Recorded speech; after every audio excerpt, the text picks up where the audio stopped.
Ouviremos agora o Procurador do Trabalho, Dr. Tadeu Henrique Lopes da Cunha, que falará pela Associação Nacional de Procuradores do Trabalho, ANPT.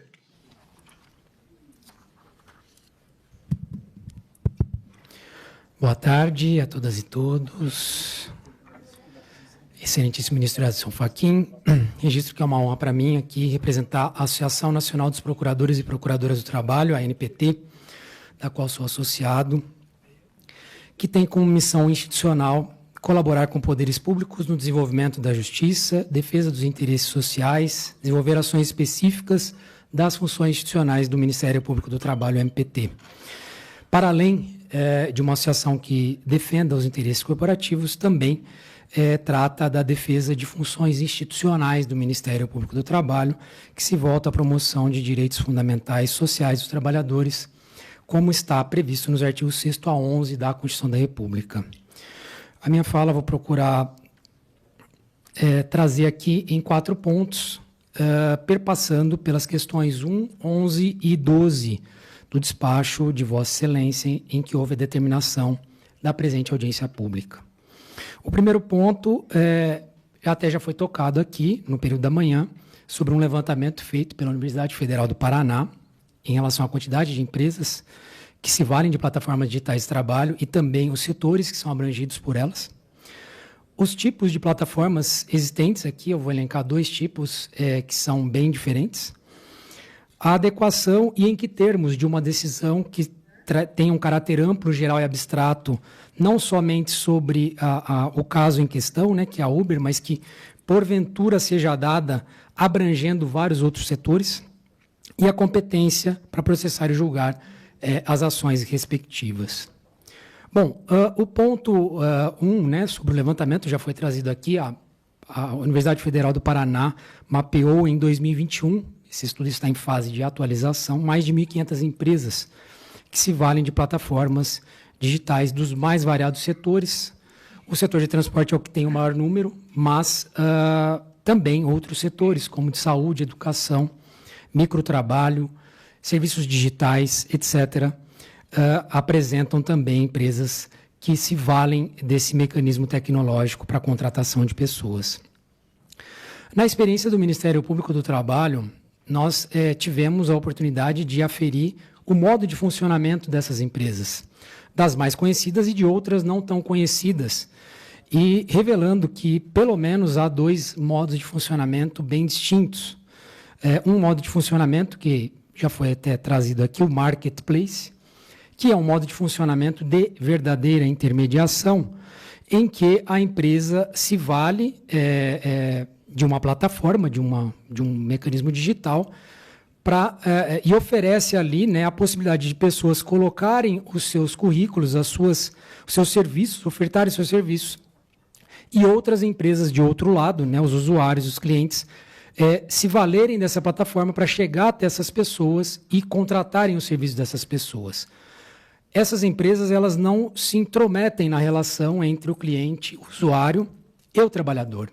Elas simplesmente propiciam essa ponte. Elas fazem como os antigos classificados faziam, em que uma pessoa, por exemplo, oferecia serviços como professor de língua estrangeira, e depois o cliente tratava disso diretamente com aquele professor, fixando os valores da remuneração, dias, horários, enfim, uma situação em que há uma mera intermediação. Outras plataformas, que é o caso da empresa Hora Recorrente, que trata de transporte de pessoas. Empresa que, na verdade, oferece um serviço de transporte e que se vale de pessoas para materialmente executar esse serviço.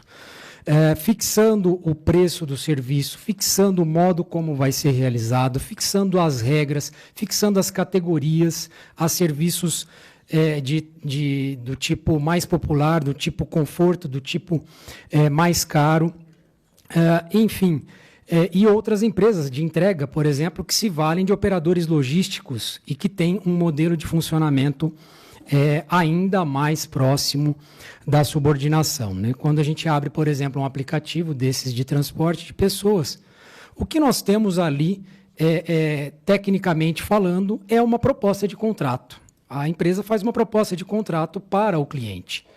E então o cliente, ao colocar um local para onde vai, o aplicativo ele faz todo um cálculo e joga para o cliente a possibilidade de contratar aquele serviço de transporte por um determinado valor.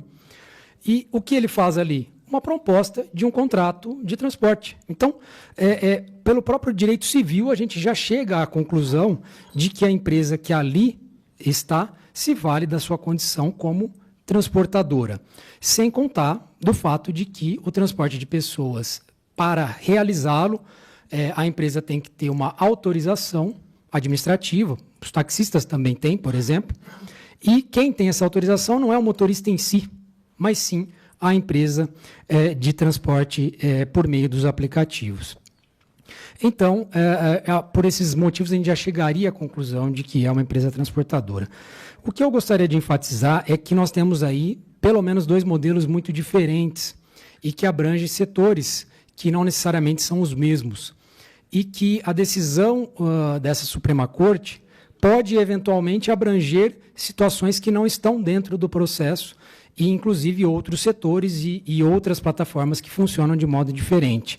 Então, uma decisão genérica, ampla e abstrata, ela pode acabar igualando essas situações, né? Então, é algo que traz aí uma preocupação e, portanto, seria mais pertinente e adequado que a situação fosse relacionada à própria empresa recorrente e não a trabalho via plataformas digitais de um modo geral. E aqui eu entro no terceiro ponto da minha fala, que seria possível ter uma decisão ampla, geral e abstrata no presente caso e que talvez contemplasse outros setores e outras empresas? A meu ver, se essa decisão não entra categoricamente na definição da relação jurídica, e que se ela é um passo antes, me parece que seria uma decisão mais adequada. E é nesse contexto que, a meu ver, seria mais pertinente e adequado que a decisão tratasse a situação com qualificasse isso com uma presunção relativa, naturalmente, que poderia ser descaracterizada no bojo de um processo, respeitado o contraditório e ampla defesa, uma presunção de emprego, de relação de emprego. Dentro de um contexto do nosso ordenamento jurídico, como foi enfatizado hoje de manhã, a partir do nosso artigo 7º da Constituição Federal, que traz como um dos direitos dos trabalhadores a relação de emprego, e, portanto, seria presumida essa relação, e também dentro do âmbito do direito comparado, como, por exemplo, também foi falado hoje no período da manhã, que é a diretiva da União Europeia que vai nesse sentido.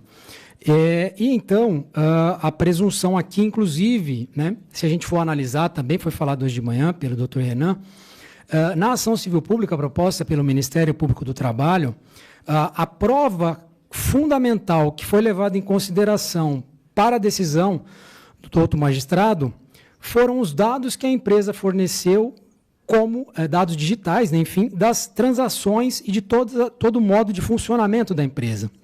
O que significa que as empresas que têm esses dados, que detêm essa situação e que, portanto, têm a melhor capacidade probatória dentro do processo. Isso vai dentro do mesmo contexto, né, em consonância com o princípio da teoria da carga dinâmica da prova, que é previsto no nosso ordenamento jurídico, tanto no CPC quanto na CLT. Né? A empresa teria todas as condições materiais de trazer fatos impeditivos, modificativos ou extintivos do direito do autor e, portanto, poderia, né, nesse contexto, dentro de um processo, desfigurar ou trazer elementos para que o juiz considerasse que a relação não é de emprego. E, por fim, o ponto 4 é fundamental, né, e essa é uma preocupação de não ter uma definição categórica de qual é a relação jurídica que ocorre, que há modos diferentes de funcionamento das empresas, das plataformas, e isso pode, inclusive, ser modificado para o futuro. Quer dizer, uma decisão agora pode engessar de modo que uma empresa que hoje é modelo marketplace passe a ser um outro modelo sob um manto de uma decisão que, porventura, considere essa como uma prestação autônoma de serviços. E a quem caberia definir essa situação e analisar esses aspectos seria a competência pela Justiça do Trabalho, que é definida, inclusive, pela nossa Constituição Federal, sobretudo, né, com a competência ampliada a partir da emenda 45 de 2004, né, da reforma do Judiciário, que foi muito bem exposta também no período da manhã, aqui só reiterando essa situação. De minha parte, então, eram essas as minhas contribuições. Muito obrigado. Muito obrigado, doutor Tadeu Henrique Lopes da Cunha.